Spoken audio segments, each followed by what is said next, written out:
KBP. Oras. Eksakto, en punto. 6:01. Humahataw, humahagupit, lumalatay na komentaryo sa Himpapawid. 2x2. Walang takot sa paghimay sa masalimuot na isyu ng bayan. 2x2. Humahataw na mga balita at impormasyon. 2x2. Ating damhin, ating lasapin ang hagupit na 2x2.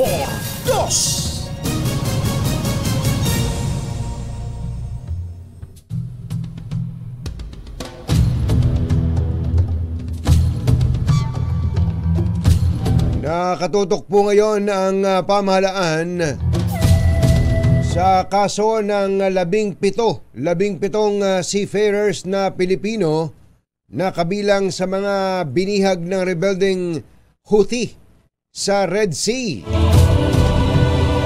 Mahigpit po ang direktiba ng Pangulong Bongbong Marcos sa DFA na tiyakin ang kaligtasan ng mga Pinoy seamen at kaagad na makipagpulong sa iba pang ahensya upang pag-usapan ang sitwasyon.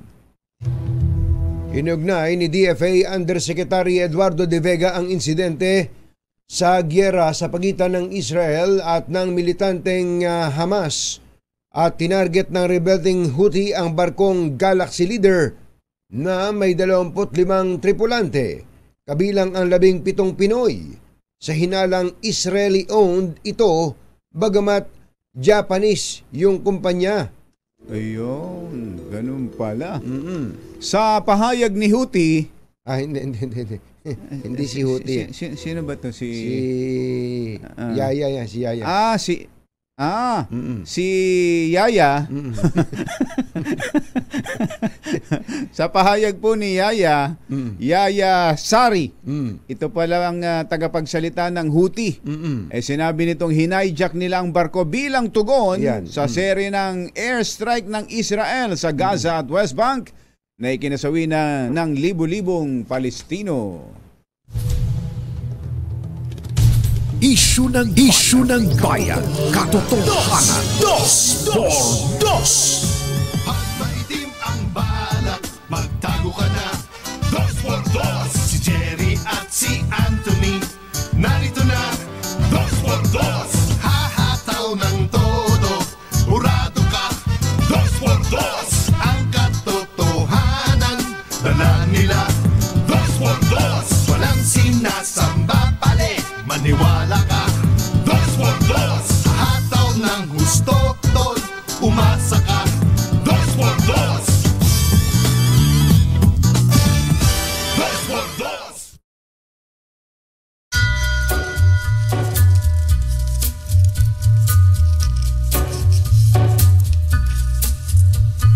Take a little walk. Hi.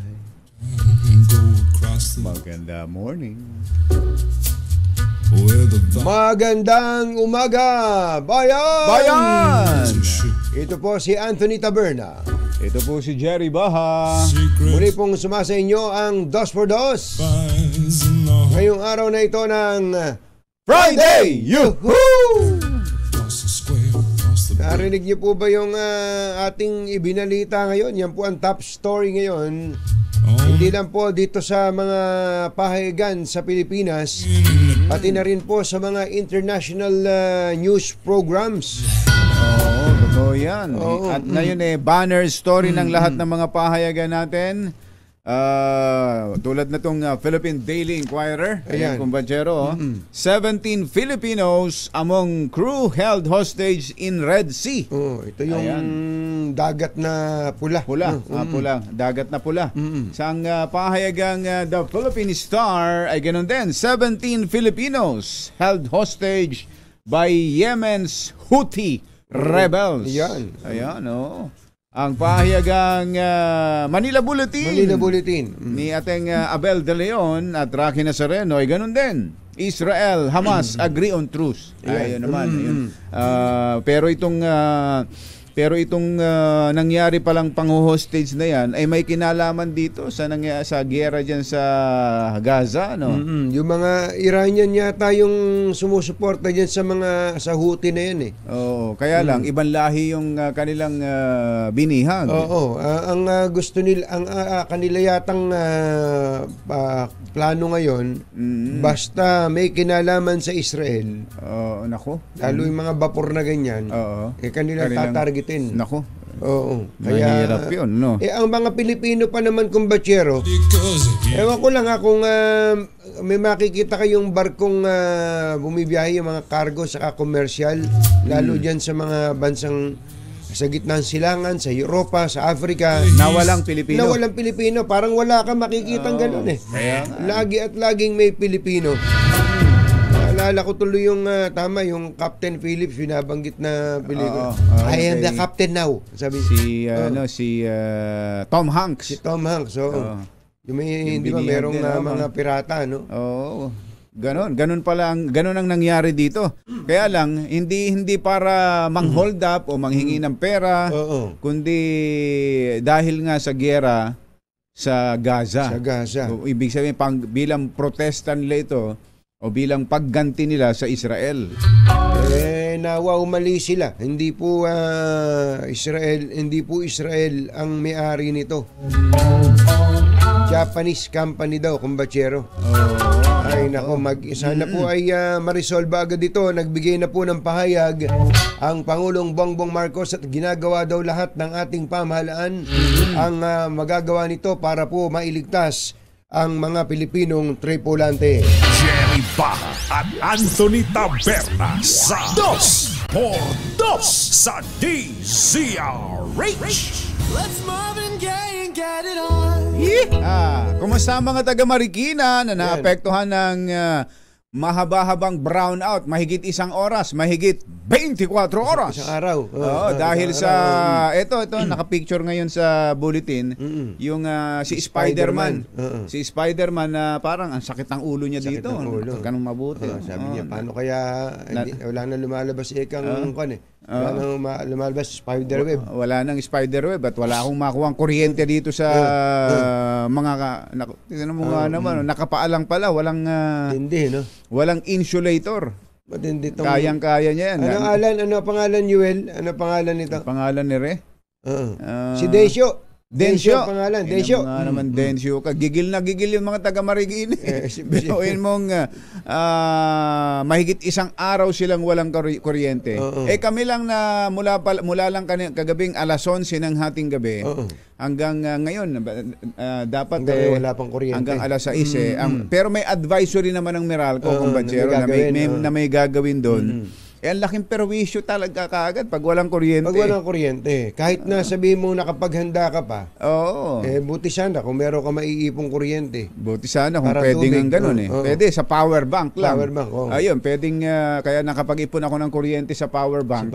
At ginamit dun sa mga ilang mga maliliit na mga emergency light. Dahil gabi naman, oras naman na tulog. Malamig naman ngayon. Malamig naman ang panahon. Malamig. Kaya parang hindi mo ramdam na nag-brown out, madilim lang sa paligid. Ayan. Dapat ngayon ay matatapos na.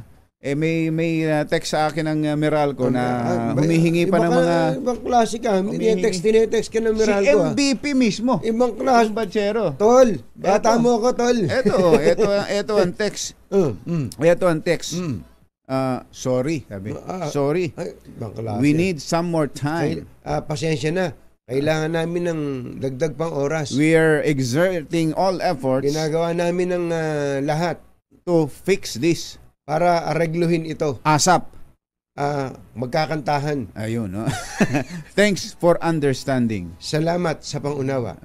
Si MVP yan? Si MVP. Iba talaga. Pagkapihin mo nga ito si Kumbatsero. Patawag nyo nga si Congressman Dan Fernandez, ba't galit na galit sa Meralco? Ini-interview ni Kong Angel si Congressman Dan Fernandez. Akala ko tatanong niya si Ivan akala tatanong good morning Congressman Dan Fernandez. Parang ang saya mo, madaling araw pa lang, masaya ka na. Siyempre naman. Iba na. Iba na. Alawi. Lamig pa ng panahon. Ay, naku naman. Magandang umaga po, Congressman Dan Fernandez. Magkano daw? 200 billion? 200 billion daw yung dapat na isauli. Totoo kaya yun? Ng Meralco. Kung totoo yan, 30,000 daw per household. Kung totoo yan, ayokong ibigay sa akin yan in the form of kuryente. Pero gusto ko ibigay sa pera. At ngayon, Disyembre. Lalo na ngayong Disyembre pa. Ngayon kailangan yan. Kung totoo. Dapat siguro makausap natin si Congressman Dan Fernandez. Siguro katatapos lang namin ma-interview. Kasi gusto sigurado ng mga kababayan natin yan. Lalo talaga. Na kung ikaw hindi naman dapat palang nagbayad ng ganung kalaki. Kung yun hindi ba yung siningil ka, binagbantaan ka pang puputulan ka kung hindi ka magbabayad. Dami nang naputulan na ganyan. Dami nang naputulan dahil hindi ka nakabayad, putol agad. Kaya nga. Tapos yung pala merong sobrang kinolekta, ibalik yan. Hindi dahil ang pagbabalik hindi dahil sa kuryente. Hindi. Kung totoo yan. Kung totoo. Baka naman pinapaasa lang tayo ni Congressman. Ikaw, Congressman, baka pinapaasa mo lang natulad kami. Kay Ivana. Kong Dan! Magandang morning! Magandang umaga po sa mga taga Santa Rosa, Laguna. Mayor Arcillas, good morning!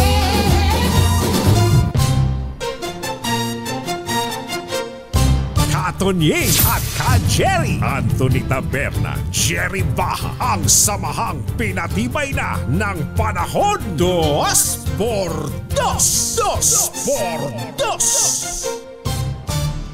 Beno, ang tunggak na oras, 13 minuto na makalipas ang ika-6 ng umaga. ACS Balita, susunod na! This time check is brought to you by ACS Manufacturing Corporation, ISO certified, maker of world-class quality pride. Balita ang maaasahan. ACS Balita. Walang makakaligtas, walang makakalampas. Saan mang sulok ng kapuluan, Luzon, Visayas hanggang Kamindalawan. Basta't may balita, ipagwagwagan ng sikat na tagapagbalita. ACS Balita. Kasama ang 2x2 tandem Anthony Taberna at Jerry Baha. ACS Balita. Ang programang ito ay hatid sa inyo ng ACS Manufacturing Corporation, ISO certified, maker of world-class quality pride detergent.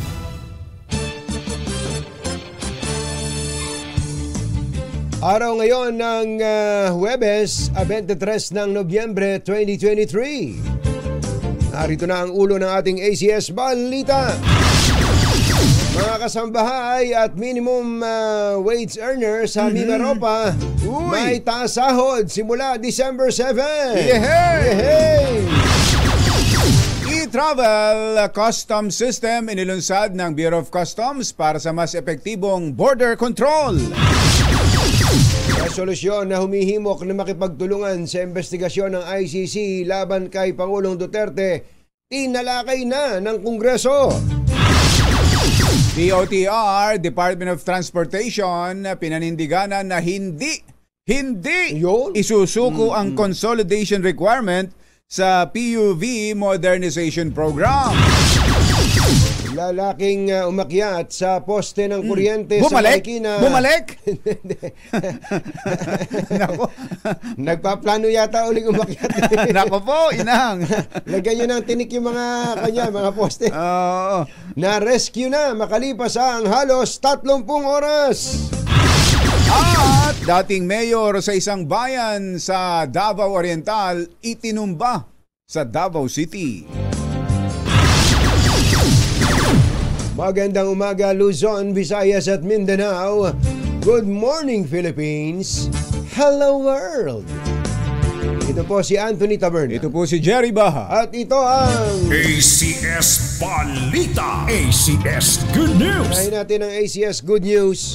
May asahang 40 pesos na dagdag sweldo ang mga manggagawa sa pribadong sektor sa Mimaropa Region. Ito po yung Mindoro, Marinduque, Romblon, Palawan area bago magpasko. Ay sa Department of Labor, halos 47,000 na minimum wage earner ang makikinabang sa taas sahod epektibo sa December 7. Ibig sabihin, 395 na ang daily minimum wage ng mga manggagawa sa establishmentong may higit 10 tauhan, habang 369 sa mas mababa sa 10. Malayo pa lang diferensya ng minimum wage ng Metro Manila at ng Mimaropa. Ano? Ito, kumbachero. Ayan lang naman yan. Ayan lang, oh. Ayan lang. Yung katulad halimbawa sa Palawan. Ang Palawan ay tourist destination yan. Correct. Isipin mo, ang minimum wage po dyan, 395 lamang. Wala pang 400. Samantalang dito sa Metro Manila, gano'n na ba? 610. 610. 610. Buti na mo na. Tama ba? Mother, tama ba? 610 ang minimum wage dito ngayon sa Metro Manila? Metro Manila. Oo, layo, paki-check nyo nga, paki-check nyo. Ang layo, kaya yan ang nagiging dahilan ng mga taga-probinsya. Luwasan dito sa Manila. Ang bilihin naman parehas din. Pareho din, may mas mahal pa nga kaysa doon. Yun. Halimbawa, may lugar sa probinsya, ibang probinsya kung Bachero, hindi naman rice producing area. Kaya mas mahal pa bigas doon. Kaya nga. Mas mahal ang gasolina doon. Tapos mas mahal ang kuryente nila. Mas mahal pa masahe doon.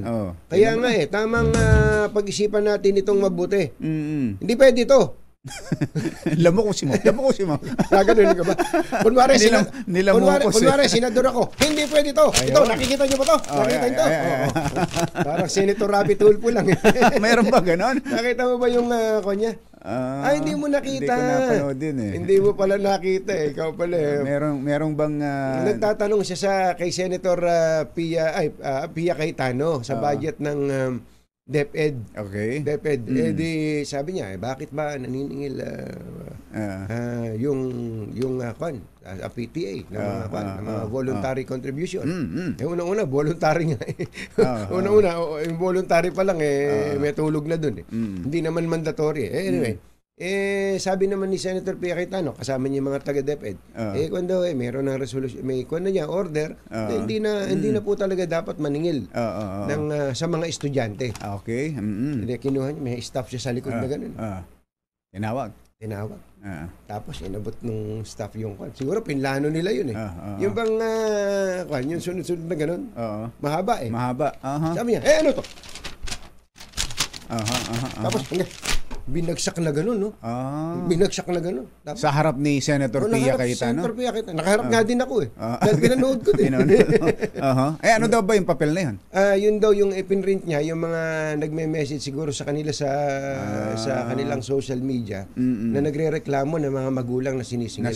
Gusto niya pakita, ito yung ebidensya. Na hindi voluntary. Sinisingil talaga. Hindi. May sinisingil talaga sa PTA na siguro ang pakiramdam ng mga nagrereklamo ay kumbachero, yung pinilit sila. Samantala, PTA nga yun Parent Teachers Association nag-uusap-usap yun. Sila. Hindi nga parte ng eskwelahan yun Private yun Di ba? Hindi naman government yung PTA. Sabi ni ba't sinisingil? Tapos nagsasalita si Senator Pia Cayetano, sabi niya, umiiling siya. Naalala ko, hindi ba bawal umiling niya? Nagalit siya na may umiling minsan. Pag siya pala pwedeng umiling.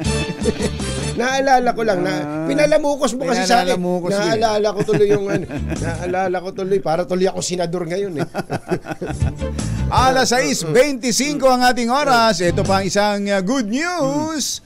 Inilunsad ng Bureau of Customs sa katawang iba pang ahensya ang e-travel custom systems sa NAIA Terminal 1 upang mapatibay ang pambansang seguridad, mapabilis at gawing simple ang proseso na kailangang daanan ng mga pasahero at crew ng mga airline company. Mga kasama ng BOC sa pagpapatupad ng bagong sistema ang Bureau of Immigration, Bangko Sentral ng Pilipinas, Anti-Money Laundering Council at ang DICT. Ayon kay Customs Commissioner Benvenido Rubio, ang pagsasama ng Electronic Customs Baggage Declaration Form at Electronic Currencies Declaration Form sa e-travel system ay makatutulong sa pagkuha ng mga impormasyon mula sa mga pasahero at crew ng mga airline na darating at aalis ng bansa. Kumpiyansa si Customs Commissioner Bienvenido, Rubio! Hindi kaya nasasabi Na makatutulong ang bagong sistema upang mas magawa ng ahensya ang mandato nito at patunoyan niya ito sa dedikasyon ng gobyerno na mapabilis at mas mapaigting ang pagbabantay sa mga border ng bansa. Hindi pa pala tapos yung binabasa ko kanina. Nilamukos mo na. Pero hindi pa pala tapos. Ito, pinlansya ko na uli. Samantala, inaprubahan din ng Regional Wage Board ang 1,000 taas sweldo para sa mga kasambahay sa Mimaropa. Para sa mga kasambahay Sa Mimaropa. Itinaas may additional 1,000. 1,000. Kaya naman magiging 5,500 na, 5,500 ang monthly pay para sa mahigit 28,000 ng mga domestic workers sa Mimaropa. Ayan, pagka may mga employer na nagpapasweldo pa ng mas mababa sa 5,500 starting... So 5,500 sa kasambahay, sa Mimaropa lang yan? Mimaropa lang to. Dito sa Metro Manila? Mother. Pakikuha mo nga yung mga lista't, marami kaming tanong. Maraming tanong. Kasi pa region to eh. Nung kasing araw, ang sweldo dito sa Metro Manila ng kasambahay, 4,000. Tapos naging 5,000. Tapos nagtaas pa eh. Palagay ko ngayon, taasan nyo na. Uusapan lang naman natin to eh. Kasi tinitinan ko, 6,000 na. 6,000 na. Naku, babawasan ko yung si Ana. Sobra. Kasi Ana, 15,000 sweldo sa akin ni Ana. Nako. Si Karen. Si Karen sa akin, babawasan ko. 6,000 lang pala dapat. Hindi, bawasan. Sinabi ko, ito mga kababayan, sinabi ni Ate Ana. Dapat daw 6,000 lang. minimum naman. ACS Balita. Naimbaga-bigat kada kayo amin na po. Agreeing kayon, gising na. Inumpisahan na ng Kongreso ang pagtalakay sa kahilingan na makipagkooperasyon ng Pilipinas sa International Criminal Court kaugnay sa pag-iimbestiga sa war on drugs ng Duterte administration.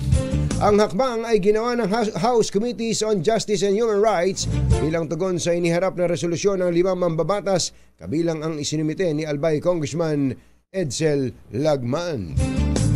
Iginit ni DOTR Secretary Jaime Bautista na non-negotiable ang kooperatiba o ang consolidation process sa PUV Modernization Program na tinututulan ng ilang transport groups na nagresulta ng tigil pasada ng piston at ng manibela. Ayon kay Secretary Bautista, bukas naman ang gobyerno sa ibang hiling ng transport groups pero hindi sa pag-atras. Hindi sa pag-atras sa consolidation requirement dahil mahalaga ito mahalaga ito bilang bahagi ng programa. Alas 6:29 na ng umaga. Diyos maray na aga sa Indogabos, mga Bicolano, mata na kamo, gising na. Matapos ang halos 30 oras na iligtas na ang lalaking umakyat sa poste ng kuryente sa lungsod ng Marikina. Ayon kay BFP Marikina Fire Chief Inspector Alan Floresca, naging pahirapan ang pagpapababa kay Dennis Tragura. Si Dennis. Si Decio. Dahil sa pagiging agresibo, mailap at hindi makausap ng maayos. Ayon naman sa kapatid nito na si Aida Tragura Bernal, dumaranas daw po ng depresyon ang kanyang nakababatang kapatid matapos mamatay ang anak nito at iwan ng kanyang asawa noong nakaraang taon. Si Tragura ay isang backyard hog racer at taga San Mateo, Rizal. Nasaktan pa nga yung mga nag-rescue at nanlalaban eh. May mga nasugatan. May mga nasugatan. Doon sa mga rescuers. Tapos yun nga, yung matinding perwisyo. Ay, grabe. Sa mga taga Marikina. Huwag nyo gagayahin to. Yung ibang mga may kalungkutan dyan. Manood na lang kayo ng mga video clips ni Babalu para mawala yung kalungkutan ninyo. Oo nga. Saan ba makikita yun? I-type mo lang Babalu. Sa YouTube. YouTube. O kaya sa TikTok. Ayun, ang gagandang mga maliliit lang, mga short videos lang ng mga katatawanan Ay, pati si Redford White. Redford White. Mapapanood mo dyan. Ayan, Tsaka iba pang mga... Marami, si Rene Requestas. Oo. Si Long Mejia lang. Galing din nun. Magaling si Long Mejia. Pagka nalulungkot kayo, maghanap kayo ng mga ganung maikiling katatawanan. Ako minsan, kumbatsero, actually, napapadalas nga eh. Pagka minsan upo ako babalo. Bayaw! Nang ano ka eh. Sumasayo na kagad ako. Saan ba si Bayaw?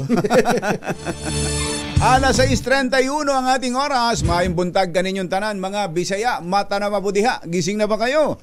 Isang dating alkalde sa bayan ng Katiil, Davao Oriental, ang itinumba sa labas ng isang fast food chain sa barangay Buhangin, proper Davao City.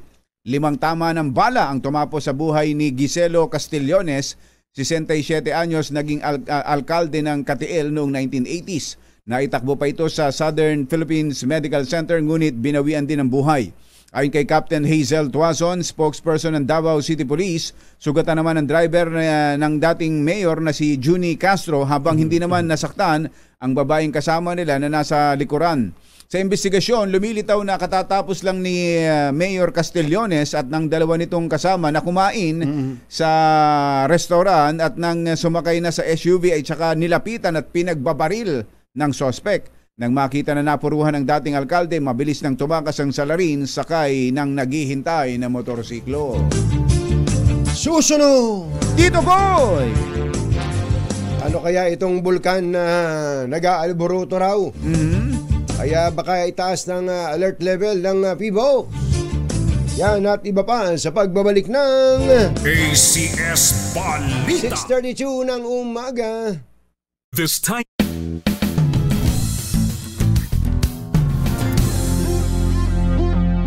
At Jerry Baja, ACS Balita. Oras po natin, Sir George Caparas, GM. Magandang morning. Uy, congratulations pala kay GM. Tumanggap kagabi yan ng award. Ganun ba? Ang Katunyings ay tumanggap ng award sa Grab Philippines. Abo, laban tayo dyan. Demand Mavericks ang award na nakuha eh. Yung mga aliit ng ginasta sa promo.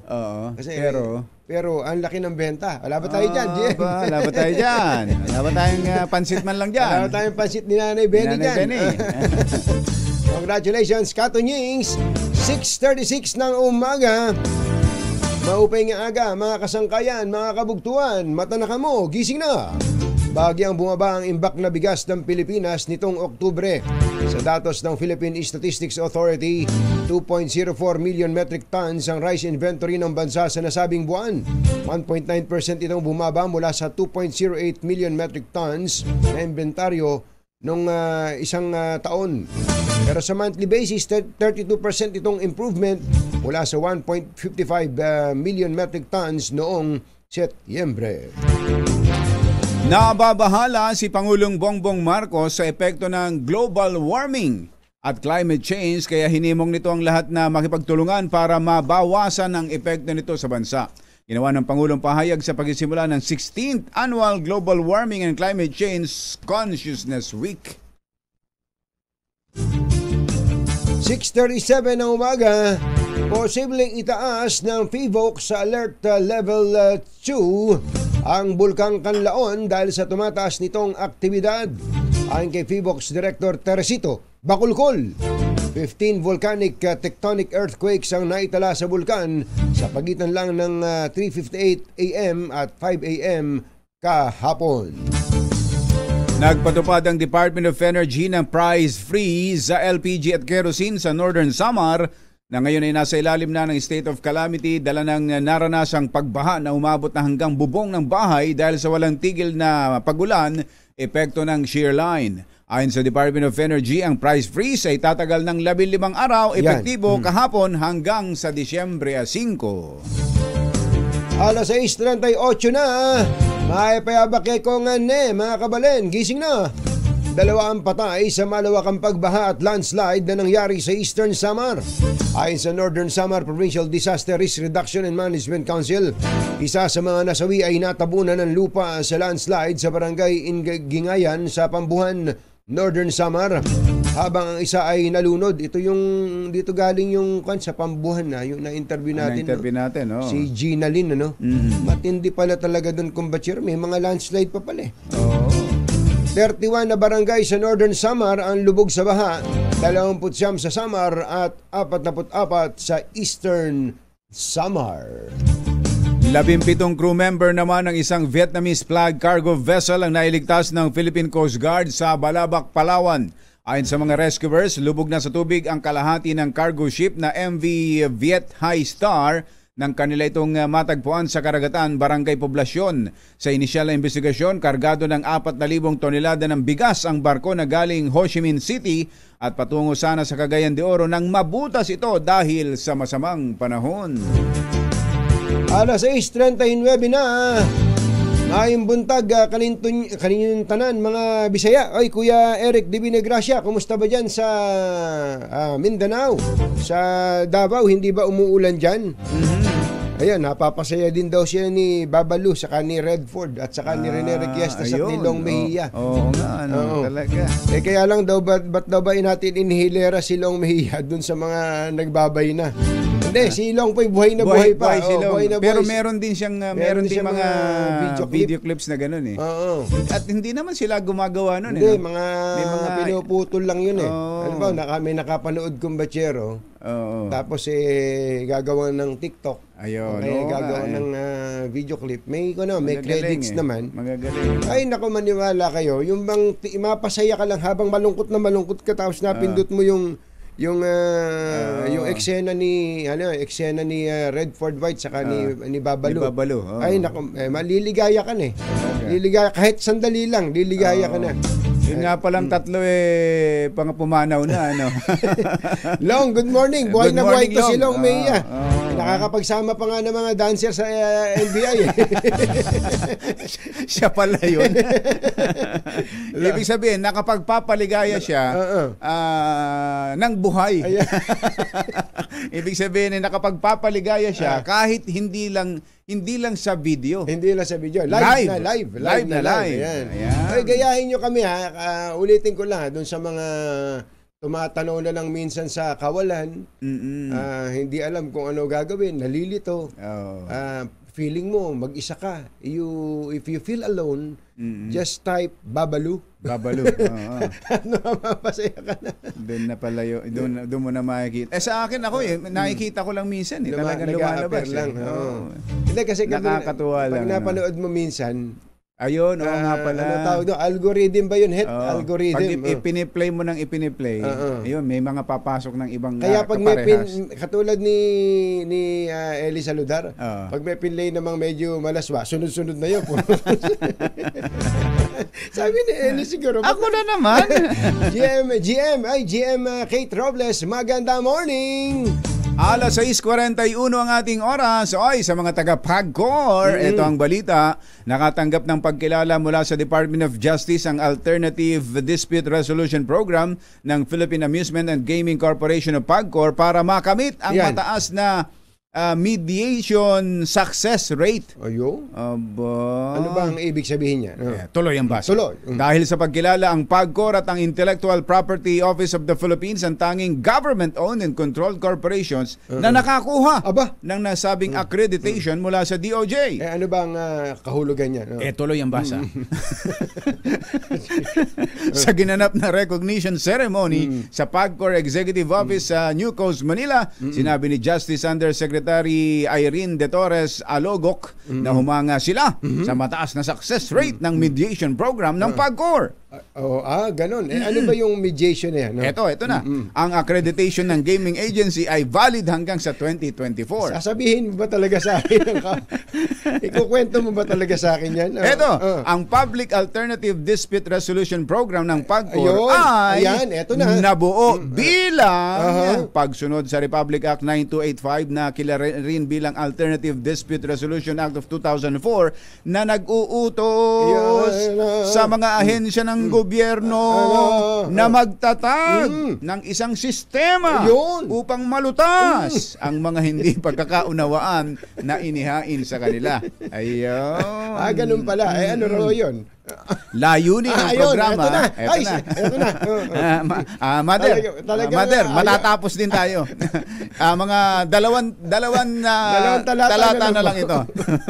Layunin ng programa na mabawasan Alin? at Ah, maiwasan ang Alin? galit Oo. at hindi pagkakaunawaan sa pagitan ng mga tauhan ng PAGCOR. ayun. May At iba pa- kaaway pala yung mga taga-Pagcor.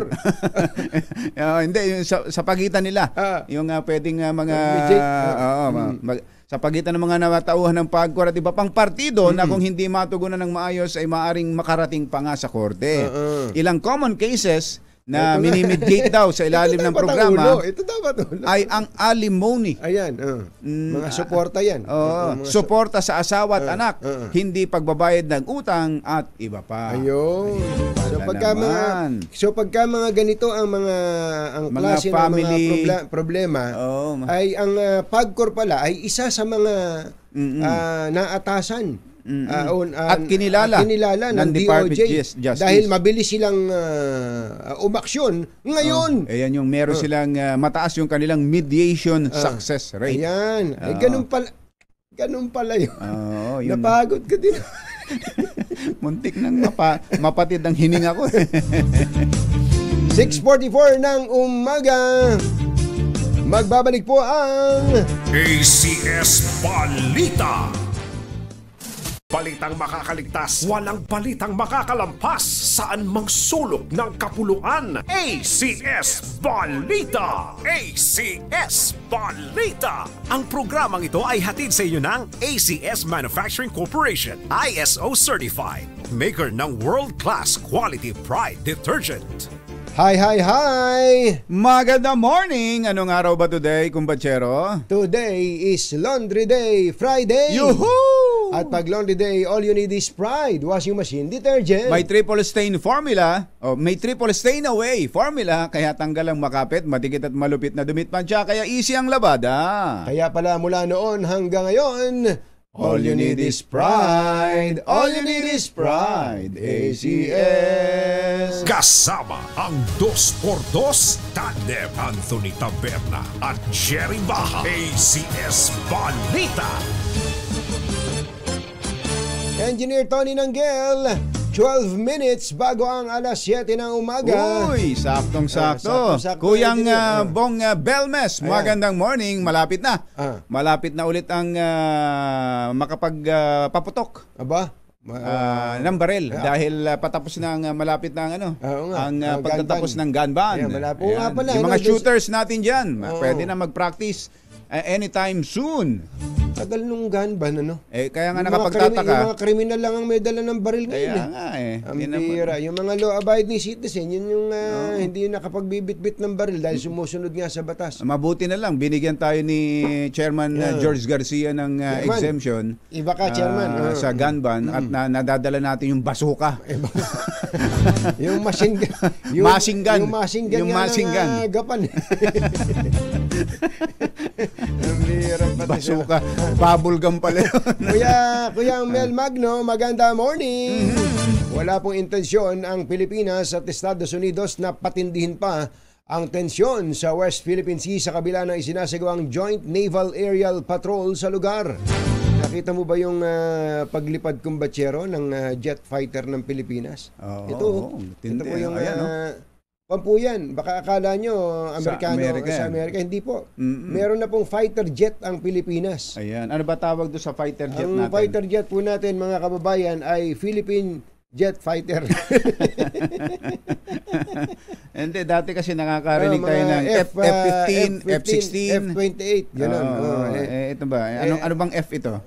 Kwanta, parang F the picture paints. 1,000 words. Hindi, tinan nyo. Nakikita nyo ba Ayan yun? o. Ito, video na to. Ayan, yan. Jay-Z. Puro atin ba to? Joint di ba? Pag joint may kasama. Ayan, Pero tinan nyo naman, may mga matutuwa ka din napapanood, feeling mo tuloy si Tom Cruise ka Oo, doon Di sa... ba? Sa Top Gun. Top Gun, Sa ayan, Top no? Gun, no? Mhm. O, tinan mo. Ayun, Nakakatuwa, tapos may meron malaking tayong eroplano sa taas nila, yun ang una-una. Oh, C-130 siguro yun. Laki. Becky 1, Becky 1, Becky 2. Ayan, Come in. Becky 2. Becky. Oy, Becky, tumigil ka na sa mga Becky mo. Tumigil ka sa mga kabikean mo dyan. Di ba, nakikita niyo po ba yan? Nakaka-proud din. Nakaka-proud din. Na meron na tayong mga ganyan. Of course, meron pong yung ibang mga bansang kalapit natin na dati po pugak-pugak lang, nakapagpundar na rin sila niya. At least, ang Air Force natin, hindi po puro air. Ngayon talaga may force meron ng force. May At force na. dati kasi kapag may pondong inilalaan para dyan, batikos dito, batikos doon, ba't yan na inuuna?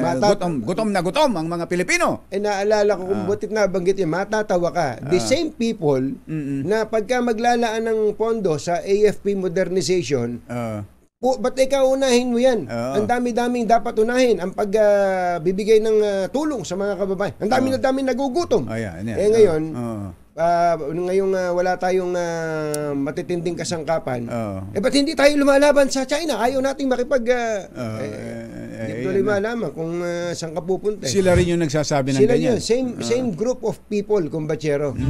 Kaya talagang hindi malaman kung may malang talaga eh. May masabi lang ba? Ayon kay AFP spokesperson Colonel Midal Aguilar, nandiyan ka pa pala, Colonel.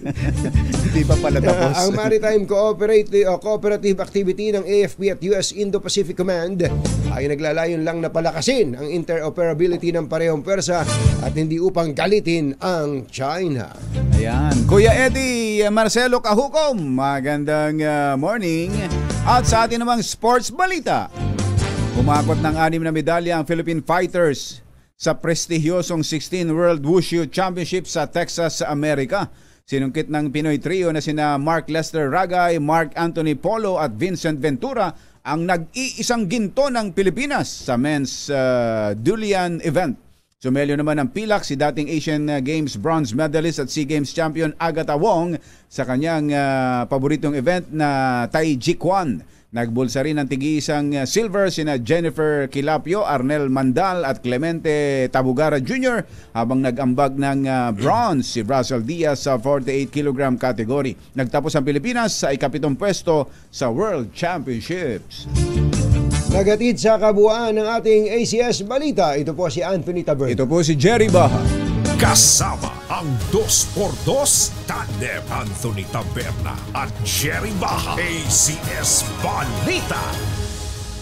Balitang makatotohanan. Balitang maaasahan. ACS Balita. Ang programang ito ay hatid sa inyo ng ACS Manufacturing Corporation, ISO Certified, maker ng world-class quality pride detergent.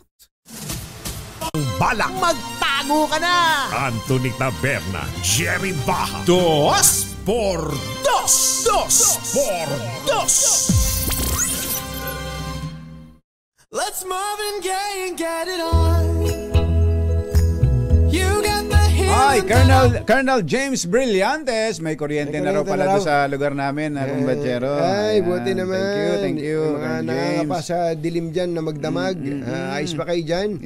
Yun naman mga nagkakapaan dyan, hinay-hinay lang ha. Dahil ilan na raw, aabot na raw sa 115 million ang populasyon ng Pilipinas. Grabe.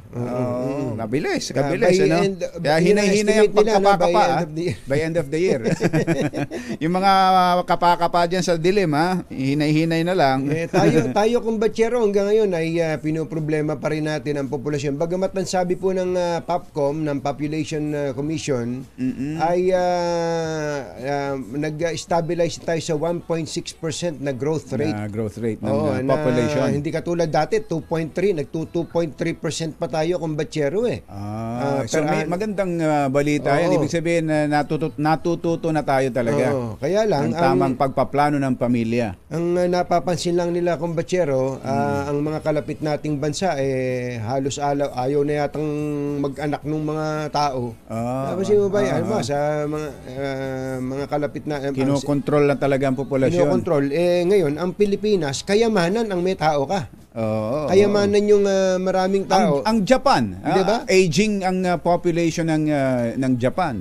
Kaya maraming mga Pilipino rin ang gustong trabaho sa nakakapagtrabaho. sa Japan. Ewan ko lang kung meron silang sistema na gagawing magiging citizen ka. Wala yata eh. Parang wala eh. Parang wala. permanent resident lang yata. Walang ganun, kumbatsero. Nabanggit na natin yung ibang bansa, yung Singapore lang, kumbatsero, sa Singapore. Ayan, Inaabot daw ngayon ng mga 35 anyos na mga mag-asawa, ayaw pa rin mag-anak. Puro career, ano? Puro career, saka medyo, alam mo naman ang uri ng buhay sa Singapore, fast-paced. Oo. Talagang tapos puro ang mahal ng gastusan. Yung ibang mga bagong mag-asawa o iba ayaw na talaga mag-asawa, ay hindi na talaga nag-aanak o kaya mag-anak man isa lang. Sa bagay, ikaw rin naman ganun dati, di ba? Anong taong ka nung mag-asawa ka? 33. Pero napangasawa ko naman. 22. 16. Sayahin niyo kami. Ganun pa. Sayahin niyo kami. 7:01 ng umaga. Magandang umaga po sa mga misis dyan na mahakbangan lang ni Mister ay buntes. At yun ang mga misis na 10 taon, 15 taon nang nagsisikap na mabuntis kahit nakahanda ng pampaaral at bahay para sa kanilang anak ay hindi naman mabuntis-buntis. Meron talagang ganun, ano?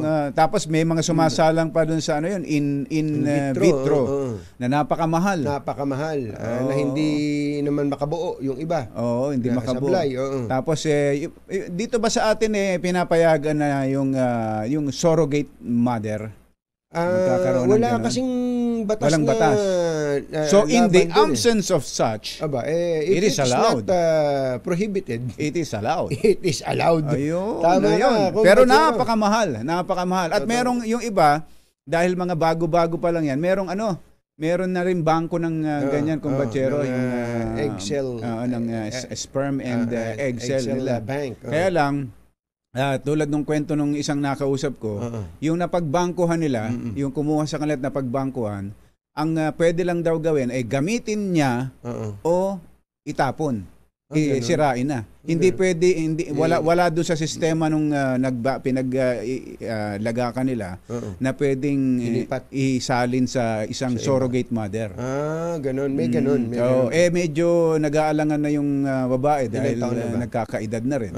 Baka hindi na kayanin ng katawan niya. Ganun. Kaya ako, kumbatsero, ayokong gawin yan eh. Yung mag-iipon ako ng Excel. Dahil wala naman akong Excel eh. Masamang tao lang ang takot sa dalawang to. Kaya kung maitim ang balak, Magtago ka na! Anthony Taberna, Jerry Baja, 2 por 2. 2 por 2. Kauna-unahan sa Pilipinas. Manila Broadcasting Company. DZRH. Member, kapisanan ng mga broadcaster ng Pilipinas. Member KBP. oras! Kapopoy. Eksakto, en punto. 7 minuto na. Makalipas ang alas 7 ng umaga.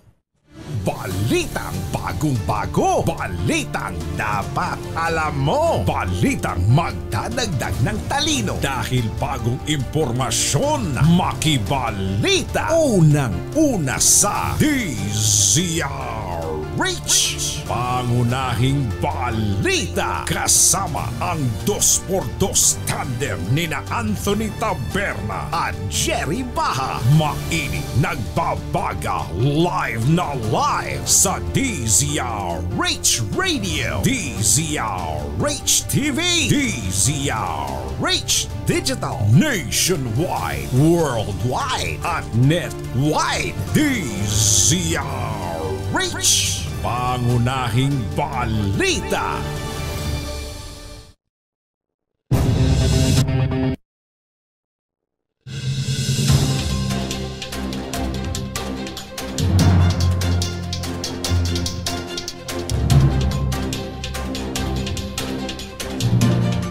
Sa ulo ng mga pangunahing balita, ligtas na pagpapalaya sa 17 Pinoy hostages sa Red Sea, tinatrabaho na ng pamahalaan.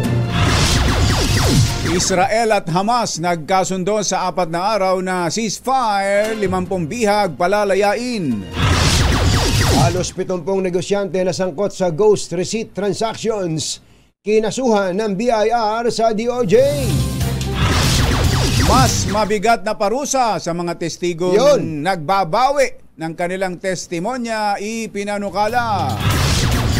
Chinese pogo operator na sangkot sa human trafficking, hinatulang makulong ng 20 taon. At bangkay ng isa sa 2 estudyanteng natagpuang patay sa Taguig, muling isasalang sa autopsy. Magandang umaga Luzon, Visayas at Mindanao. Good morning Philippines. Hello world. Ito po si Anthony Taberna. Ito po si Jerry Baha. At ito ang 7:09 ng umaga. Tiniyak ng Pangulong Bongbong Marcos na ginagawa na ng gobyerno ang lahat para ligtas na maiuwi ang 17 Pinoy hostage sa Red Sea. Nakikipag-ugnayan na ang Pangulo sa diplomatic at military counterparts ng Pilipinas sa rehiyon. Ayon kay Pangulong Marcos, inatasan na rin ang Foreign Affairs at Migrant Workers Departments para siguraduhin ang kaligtasan ng mga Pinoy sa kamay ng Houthi Group. Kinumpirma naman ng DFA na kausap na nila ang kanilang counterparts sa Iran, Oman, Qatar at Saudi Arabia para mapalaya ang mga bihag. Bumuo naman ang DMW ng hotline para asistihan ang pamilya ng mga Pilipinong hostage. Samantala, nagkasundo naman ang Israel at Hamas na magtigil putukan sa loob ng 4 na araw. Sa pagitna ng Qatar, palalayain ng Hamas ang 50 nilang bihag kapalit ng pagpapakawala ng Israel ng 150 presong Palestino na pawang mga babae at minor de edad. Sinabi ni Israeli Prime Minister Benjamin Netanyahu, posible pang mapalawig ang ceasefire kung dadagdagan ng Hamas ang palalayaing hostages. Ayon naman sa Hamas, kasama sa kasunduan ang pagpasok sa Gaza ng daan-daan truck na kargado ng fuel at humanitarian aid. Kinasuhan ng BIR sa Department of Justice ang isang grupo ng mga kumpanya at individual na sangkot sa paggamit ng ghost receipts na nagresulta sa tax liability na nagkakahalaga ng 1.8 billion pesos. Kabuang 69 na respondents ang tinukoy ng BIR sa paghaharap ng kasong tax evasion, pagsabotahe sa income tax return at value-added tax, kaya hindi ng paglabag sa National Internal Revenue Code. Ayon sa complainant, kasama sa dinimanda ang isang malaking construction firm na sangkot sa 600 million pesos na halaga ng transaksyon gamit ang ghost receipts o pekeng resibo. So hanggang ngayon pala hindi pinangalanan itong mga to, no? Oo. Ganun na ba ngayon? Hindi na pinapangalanan yung mga kinakasuhan? Ayun, no? Pag nakasuhan na, pwede na yan. Hindi ba kinuha yung kopya? Ayun, hawak ko, hindi ba tayo nakakuha ng kopya niyan? Blind item eh. Alas 6:12 ang ating oras, isinusulong ni dating Presidential Spokesman Attorney Harry Roque ang mas matinding parusa sa mga testigong babaliktad sa kanilang sinumpaang salaysay. Ito'y matapos sabihin ng 7 convicted inmates na babawiin nila ang testimonya laban kay dating Senador Laila de Lima. Sinabi ni Roque na ang recantation ng mga ito'y nangangahulugan lamang na nagsisinungaling sila sa korte. Ayon sa Korte Suprema, hindi dapat paniwalaan ang mga nagbabawi ng salaysay dahil maaari silang nabayaran o pinuwersa lamang. Nahatulan ng 20 taong pagkakakulong ang isang Chinese pogo operator sa Las Piñas na si Andy Chen dahil sa kasong human trafficking. Nagbabayad din siya ng korte ng halos 1 milyong pisong danyos sa kanyang biktima na isa ring Chinese para sa moral at exemplary damages. Kabilang ang complainant sa nailigtas na mga tauhan ng Women and Children Protection Center sa niraid na pogo na Xinchuang Network Technology sa Barangay Almansa 1 noong December 1, 2021. Muling ipapa-autopsy ng pamilya ang bangkay ng isa sa 2 estudyanteng natagpuan sa Taguig. Ayon kay Norman Manalo, kapatid ng isa sa mga estudyante, sinangayunin ng Public Attorney's Office ang pagsasagawa ng ikalawang autopsy para matukoy kung may foul play sa krimen, bagamat itinanggi na ito ng pulisya. Sinabi ni Manalo na malaking tulong ang autopsy para malaman ang tunay na dahilan ng pagkamatay ng kanyang kapatid. Paliwanag naman ni PAO Chief Percy Rueda Acosta na mayroong ultraviolet lights na gagamitin sa autopsy para makita ang bakas ng krimen.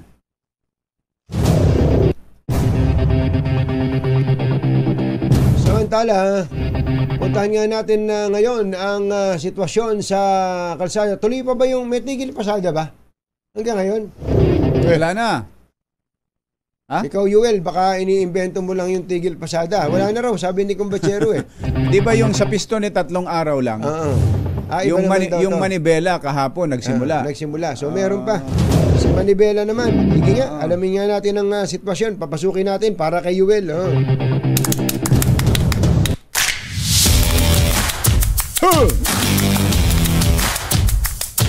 Come on! Biyaheng, yung daw pong biyaheng Pasig-Quiapo na nagtigil pasada kahapon ay binalikan ni RH52 Edniel Parosa. Kami na Edniel! Ang sanay mula Lunes ay hindi huminto sa biyahe ang malaking ruta ng jeepney na Pasig-Quiapo sa kabila ng parawagang tigil pasada ng grupong Manibela. Ito ang parehong ruta ng traditional na jeep na nagsagawa ng strike noong Oktubre at naramdaman hanggang ng mga pasahero sa Santa Mesa area. Pero matapos ang transport strike ng piston, hanggang ngayon sa ikalawang araw ng tigil pasada ng Manibela, marami pa rin Pasig-Quiapo rito sa Pasig Mega Market. Ayon sa tauhan ng Traffic and Parking Management Office ng Pasig City, naabutan natin nagmamonitor ng POJ sa palengke ngayong morning. Sa lahat ng pwersa ng Pasig-Quiapo sumama sa welga kahapon, naabot sa 188 ang aktibong unit ng nasabing ruta. Pero lahat na ito ay nag-report na umanong balikyahin na ngayong araw ng Huwebes. Hawak lang Manibela ang nasabing ruta ng traditional na jeepney na marami pa rin dito sa kabila ng tigil pasada hanggang bukas sa rin ng Biyernes. Pero ayon nga sa mga barker ng jeep dito sa palengke, tanging biyaheng patagid lamang ang tuluyang nawala ng biyahe ng mga nakarang araw. Pero balik na rin naman ngayong araw ng Huwebes. Para sa kauna-unahan sa Pilipinas, DZRH, ito si Edniel Parosa. Tuloy-tuloy sa pagbabalita, tuloy-tuloy sa serbisyo. Sama-sama tayo, Pilipino. Thank you, Edniel. Susunod, Tito Boy! magaling na aktor. Deadma lang daw po sa isyong nabuntis niya ang rumored girlfriend na aktres. Sinets Itets. Sinets Itets. Buntis. Sinets Itets na Boy Tulis. Yan at iba pang nagbabagang balita sa pagbabalik ng Pangunahing balita. 7:16. Pangunahing balita. Kumbachero, na balitaan mo ba to, Yuel? Meron daw isang sasakyan na sumabog dyan sa checkpoint ng sa may American side sa border ng Canada at US sa may Niagara Falls. US-Canada Bridge. Dalawa patay at ito po daw ang dahilan kung bakit may 4 na border crossings ang isinara ngayon. Sa pagitan ng Canada at ng Amerika. Hindi pa malaman kung ano po yung dahilan nitong pagsabog na ito, pero iniimbestigahan daw po. Ikaw napunta ka na dyan, Kumbachero, di ba? Sa may Niagara Falls, Canada side. Hindi ko napunta yung party na yan.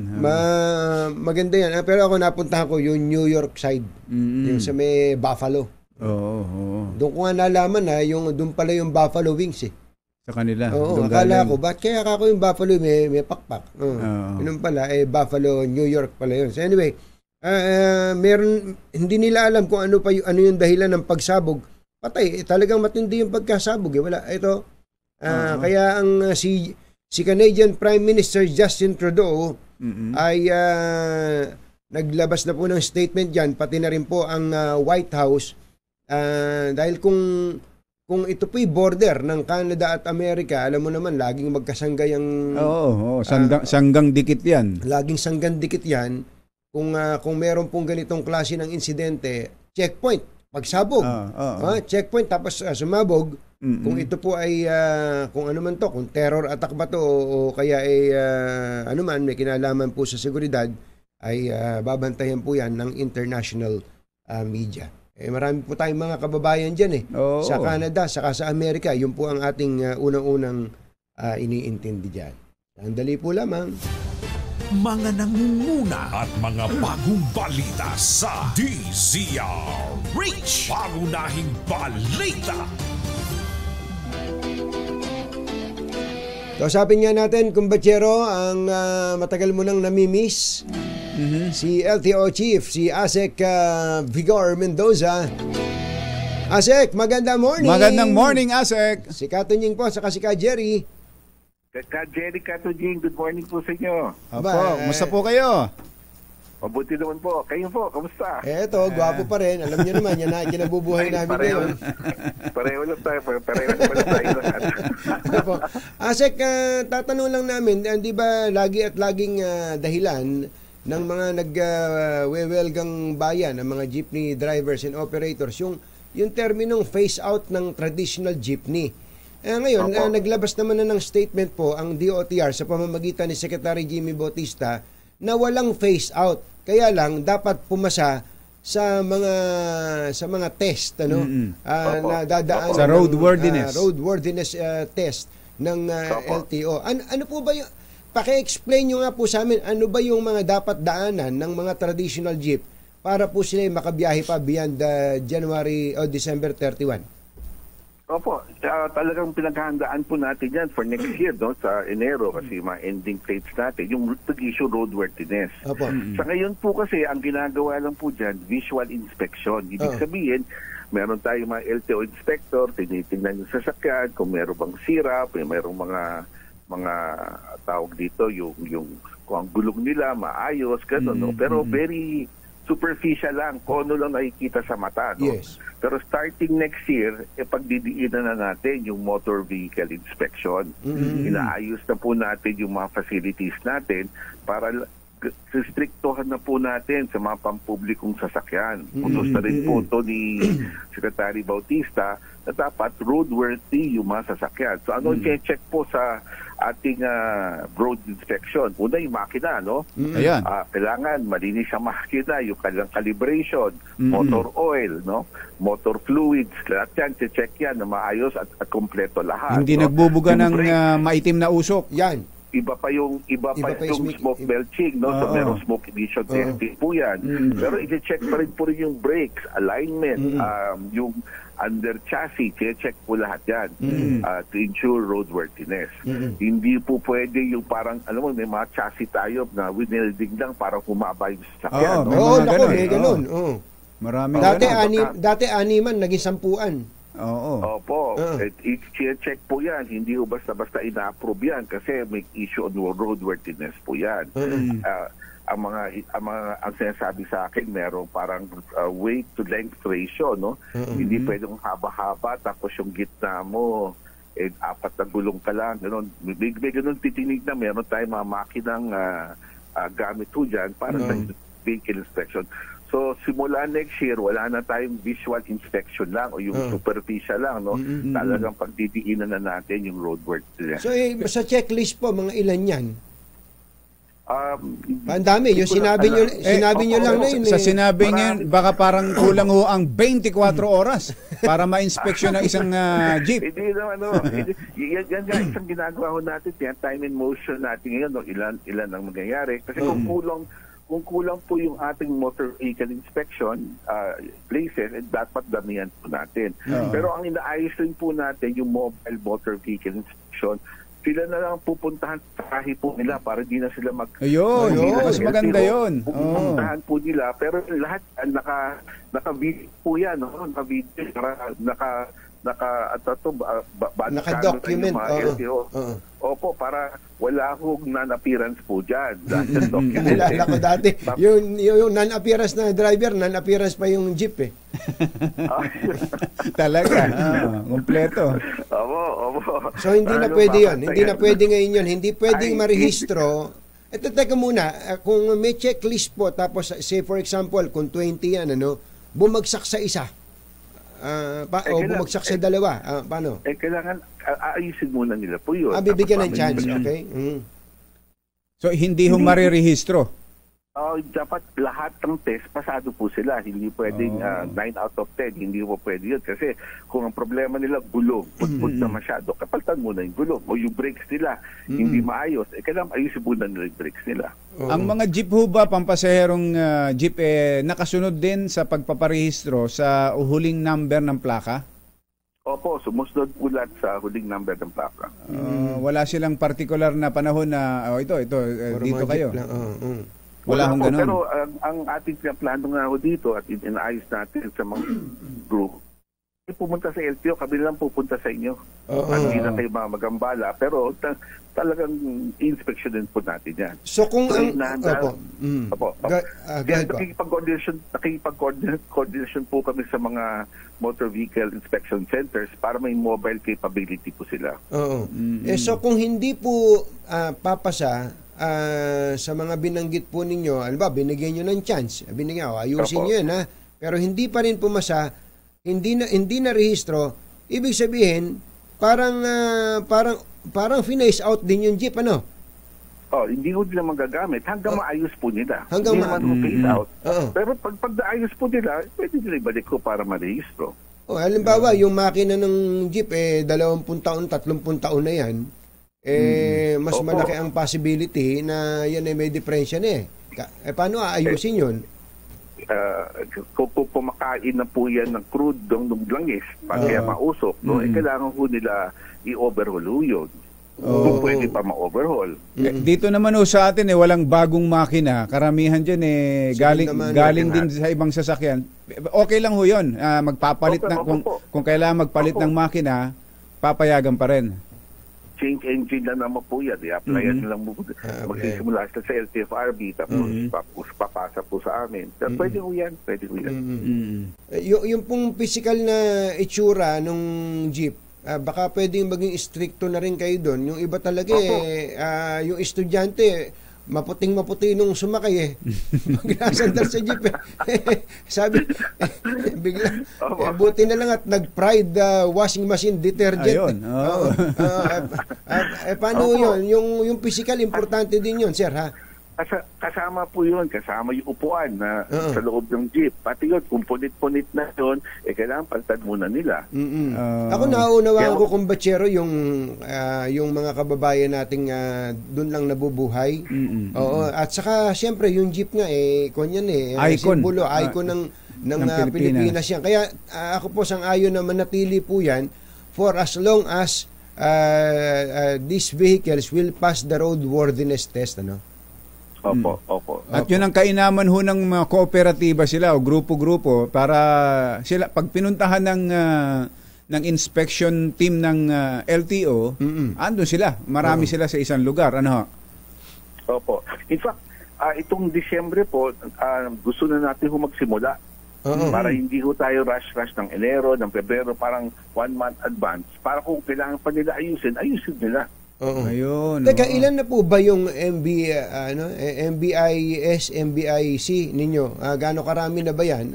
Baka naman hindi sabihin ng mga taga-ibang taga-probinsya, wala ho dito sa amin Opo, totoo po yun. Totoo naman po yun. Kaya ang DOTR po ngayon, kasama na po ako dyan, pinag-aaralan namin yung latag, ganong karami ba? Parang kulang ang aking bilang rin parang kulang dahil nga mas marami nagpaparehistro na ngayon dahil doon sa ating no registration, no travel. Meron pala kayo nga po. Kahit November, dumadagsa na rin dahan-dahan yung mga nagpaparehistro pati sa probinsya. So, kung pati yun gagamitin natin as basehan para malaman kung sapat na yung mga motor vehicle inspection centers natin, lumalabas parang kulang. Kaya may meeting po kami this December, yung accrediting committee, para i-review yung latag ng mga motor vehicle inspection centers para kung kailangan dagdagan, bubuksan ho natin for other applicants. Yung po bang private naman, yung mga private vehicles na magre-rehistro, i-require na rin ninyo na dumaan dito sa motor vehicle inspection system? Opo, anything more than 5 years, distriktuhan na po natin. No? Pero yung 3, kasi kung yung first 5 years, medyo kukulangin po tayo ng kapasidad pa eh. Pero opo, anything more than 5 years, talagang inspection din na po sa akin yan. Sa ngayon kasi, yung first 3 years ay wala, irerehistro mo yung bago after sa 3 years. Yung susunod nun, so hindi na ho papayagan na smoke emission lang? Hindi, papayagan pa rin po yung smoke emission, pero dadaan pa sa vehicle inspection. Yung mga PETCs po natin, smoke emission lang po yan eh. So okay po yun. Pero umaalis na tayo sa purely visual inspection kasi ang ginagawa ngayon puro visual lang eh. Gusto natin yung roadworthiness lang talaga.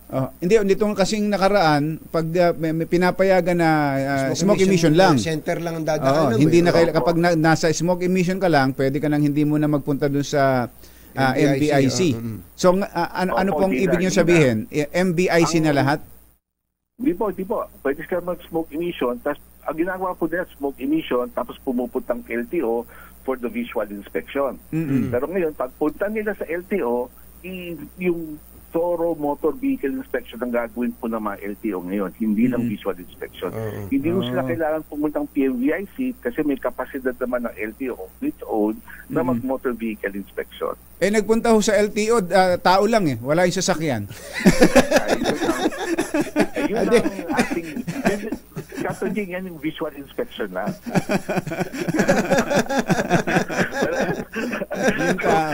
Teka, yung sa plaka ho ng mga kongresista, sa inyo daw ho nakikipag-coordinate ang House? Nabigay na ho natin sa kanila yung mga bagong plaka para sa mga kongresista. Sa section na po yan. Nilagyan nyo na ho ba ng district? Wala ho. Pinatanggal ho yung district. Ganun. Meron lang silang coded, may code, may parang number po dyan, coded number, na ang section lang po may alam kung anong ibig sabihin ng code number na yan.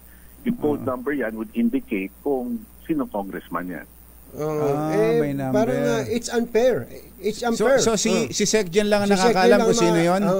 Dapat malaman din namin yun kasi ang gusto namin nga ASEC pag nandiyan sa kalsada kung sino yung sumusunod sa batas pero gumamit siya ng protocol plate, 3rd district Nueva Ecija.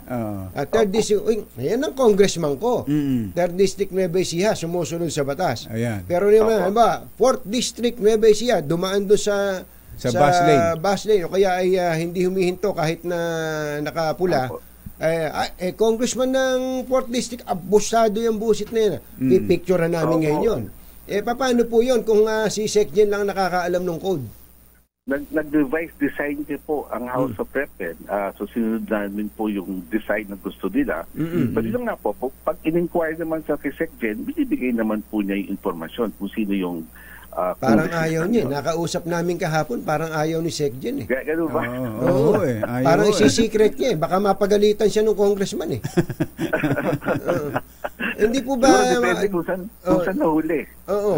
Hindi po ba, kayo po ang chief law enforcer sa LTO, hindi po ba mas makabubuti nga na identified na. Total, gusto nilang gumamit ng protocol plate. Ala naman pumipilit sa kanilang gumamit nun. Pero yayaman din lang, gusto nilang gumamit. At ipakitang sila congressman. O asawa sila ng congressman, kung dalawa yung plaka na yan. Bakit mahihiya silang ipaalam kung saan silang distrito nanggaling? Ang explica ko sa amin, security issues, no? Kasi gusto kong ambushin itong congressman na to. Hintayin ko lang. Sa plaka pa lang, ma-identify ko na kung sino yung congressman na yun. No? Exactly. Secretary. Naging secretary na tuloy. Secretary na kayo.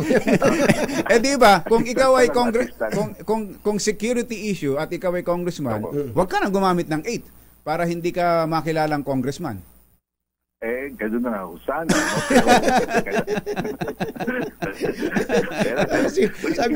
Yung budget namin. Yun na nga isusunod ko. Sana. Yung budget namin. Mahirap pati so, ilan po lamang ba talaga ang pinapahintulot sa bawat isang congressman na protocol plate? Dalawang sets po yan eh. Two Two sets. sets of plates po yan. Oh. Dalawa. Para sa dalawang sasakyan lang. Pwede po bang gamitin Opo, ng staff ng congressman yon? Minsan may mga official duties po yung mga staff nila. So, pwede naman. Pwede. Pwede po bang gamitin ng anak ng congressman yon? May official duty rin po. Hindi, kung ba, panghatid sa kwan. O kaya, gumigimik yung anak ng congressman. Ginamit niya yung plaka na yun. Ayan ang magkakaroon. Gray area po yan. No? Kasi dapat yung government vehicles are used only for government purposes. The same way, yung mga plaka ng gobyerno rin po yan, dapat for official purposes rin. So, bali, para lang sa dalawang sasakyan. Hindi yung isang 8, puro sa harap lang. Kaya naging 4 na sasakyan na nilagyan niya. Hindi po, kailangan sa harap at likod. Harap at likod. Opo. Libre ho yan na ibinigay ninyo sa Congress o nagbayad sila? Binabayaran po. Magkano po ba yan? Pwede ho magpagawa?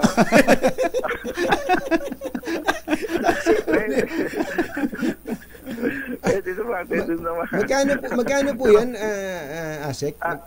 Hindi ko alam lang magkano yun. Pero binabayaran po yan ng House of Representatives po sa amin. Po sa budget nila. So, ewan ko kung sinisingil nila yung mga congressman o inaawas na lang sa budget nila. No? Pero... Okay, last na lang, Congressman. Naging Congressman na kayo. Kanina, Secretary. Ngayon ay Congressman. Di ba dati din naman kayong Congressman? Asek, di ba dati din naman kayong Congressman? Di ba? Ang last na lang, ano na po ang latest sa ko natin, sa lisensya? Malapit na natin mukhang nagsalit ng Angel. Nag-usap tayo doon mukhang very very optimistic po ako na magkakaroon po ng settlement dito sa ating kaso. Pero hindi na pagsalita ng tapos hanggang hindi nagkapirmahan Pero we're looking forward to that po. Sana po sa magdarating na linggo matapos na to.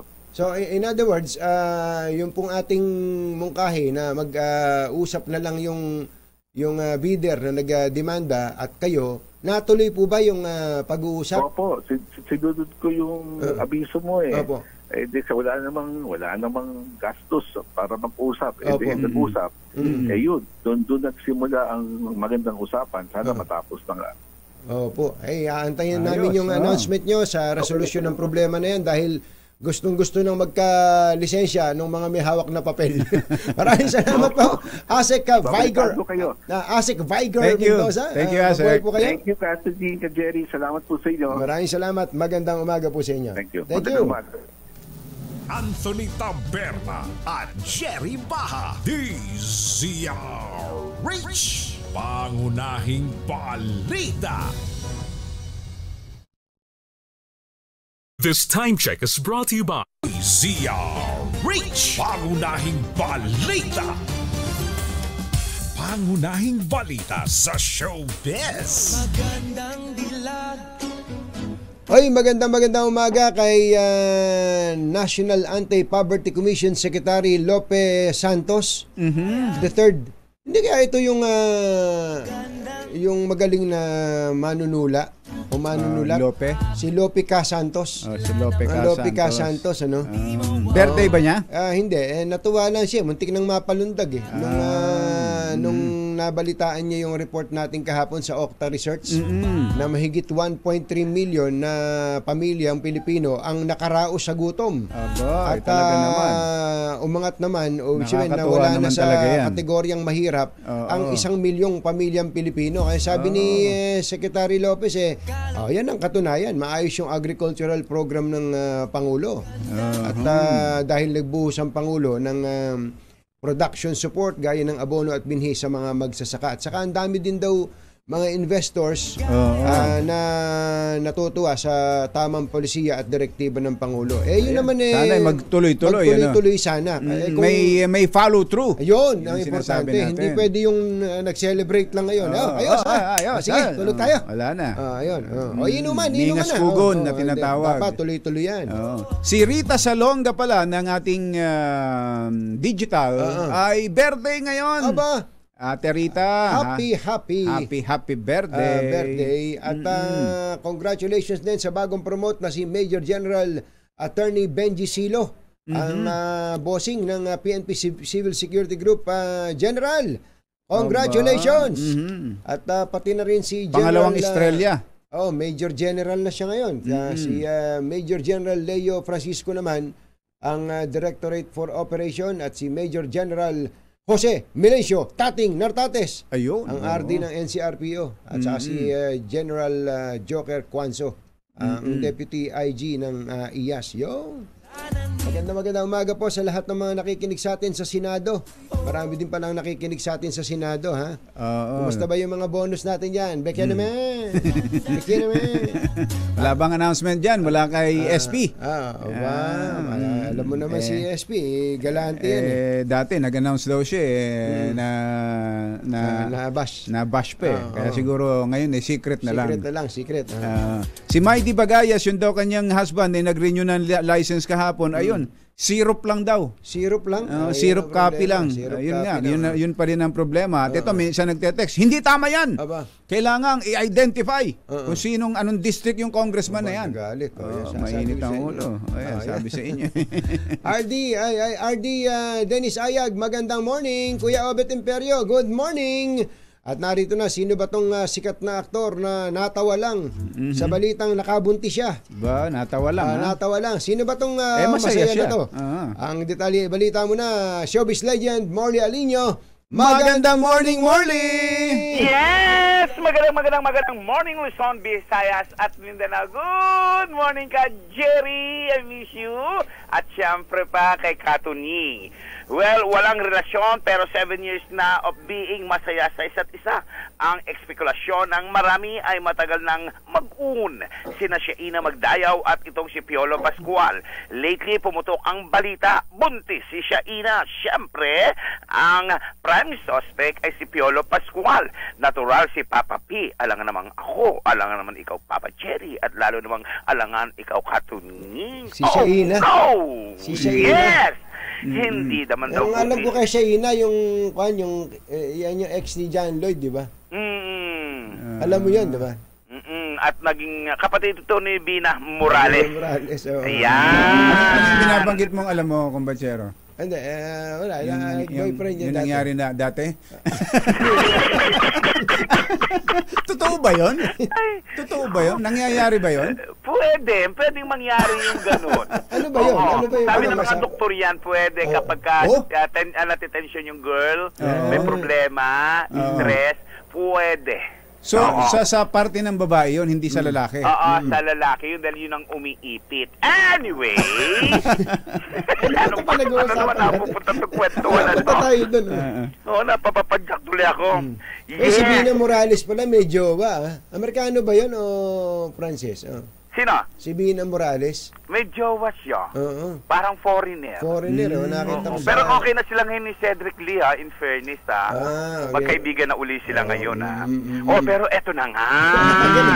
Kung itinanggi nga nitong Sheina na siya ay buntis, matapos siyang unang itanggi ito, ay eto naman si Piolo Pascual. Hinihirit ng tawa habang sinasabi ang katagang, "That's not true." Sabi ng mga tao, "Teka, bakit tumatawa si Piolo?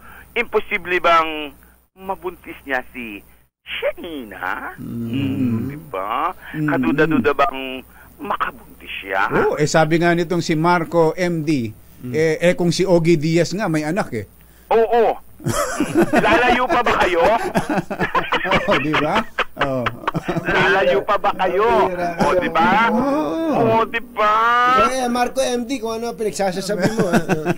Ayan, isa pa rin yan, isa pa rin si Boss Allison, Boss Anson, isa pa rin yan, nagdududa talaga, Hi, Boss Anson, yun na nga, naluloka si Super Mega na babaliw yung mga tao. Bakit kailangang mapatawa pa? Kung bakit ba kailangang parang hindi mo maintindihan ang reaksyon ni Piolo kung matutuwa siya o hindi sa isyong buntis si Sheina. Pero ang importante, tigit sa lahat, hindi buntis si Sheina Magdayaw. Yan ang ating DCRH Showbiz Hottest News. Ito po ang inyong RH47, Morley Alinio. Tuloy-tuloy sa pagbabalita, tuloy-tuloy sa serbisyo, sama-sama tayo, Pilipino! Babu! Babu! pangunahing balita. Machero, puntahan nga natin sandali. Eric Mendoza, happy birthday, Eric, ha? Oo. Asan na ba yung kwan? Ba't nawala? Oh, may report tayo na may tungkol sa isang teacher. Si Dulce Valenzuela. Ano nga yung kay Dulce? Tungkol daw sa isang teacher na nanapak ng estudyante. Oy, di ba Mayor Wes Gatchalian ng Valenzuela, magandang morning. Di ba may nangyari ng ganon? May sinampali na matay? Oo, dyan sa Rizal. Ito, mayroon daw teacher na nanapak ng estudyante at mukhang hindi rin maganda ang lagay ng estudyante. Ganon? Kausapin niya natin si Dulce Valenzuela. Ito po yung teacher sa Ilocos Norte National High School na nanapak daw ng estudyante. Ayan. Si Dulce ng Aksyon Radyo.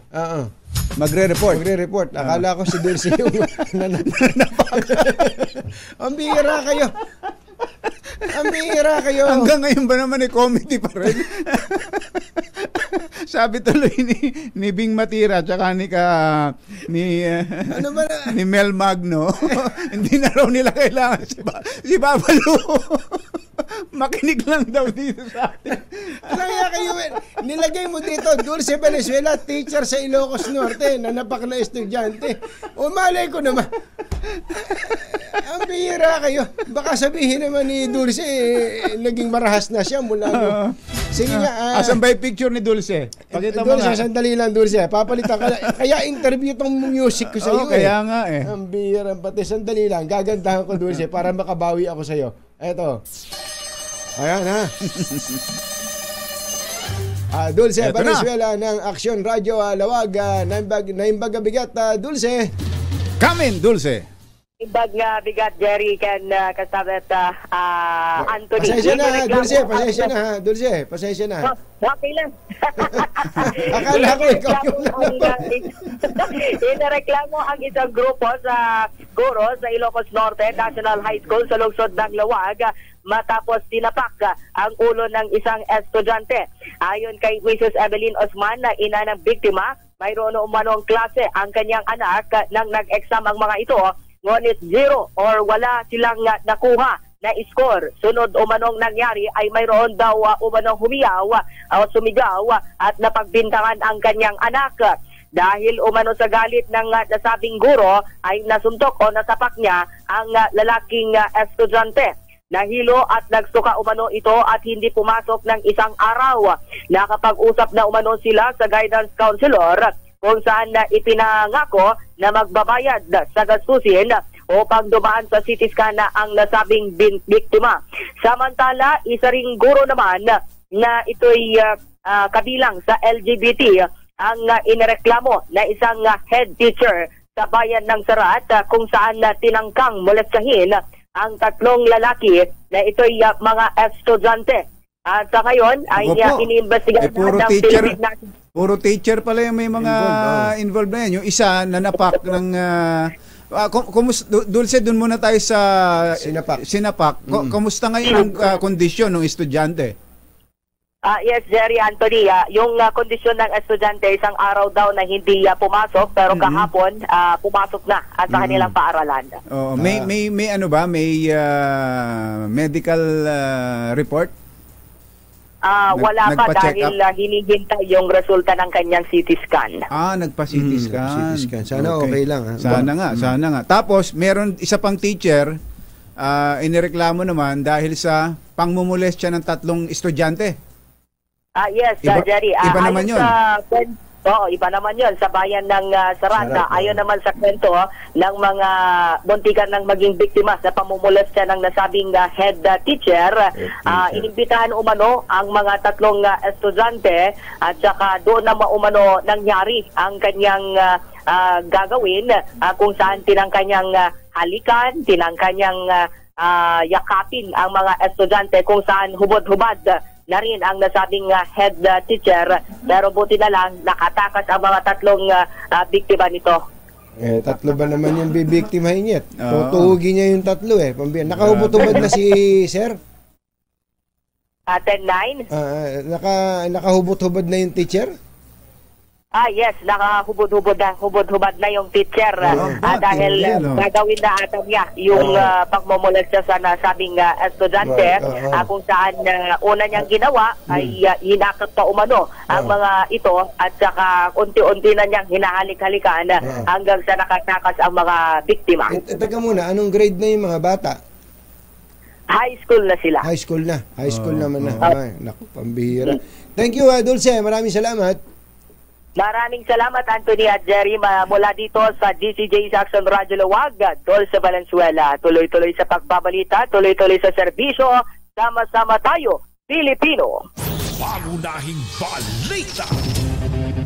Ayun, maraming salamat. Buti nilinaw ninyo si Dulce. Ewan ko lang. Natakot din ako kay Dulce, baka bigyan ako ng isa. Sabi siguro, sabi siguro umayos ka. Umayos ka, katunying. Gusto mo makasikwat kita dito. Magandang umaga kay Kuya Willen Regalado at magandang umaga rin kay Kuyang Dominic Jorge. Good morning, Kuyang Romeo Anthony at Ateng Christine Peña sa Balintawak, Kamanaba. Nagatid sa kabuuan ng ating mga pangunahing balita. Ito po si Anthony Taberna. Ito po si Jerry Baha.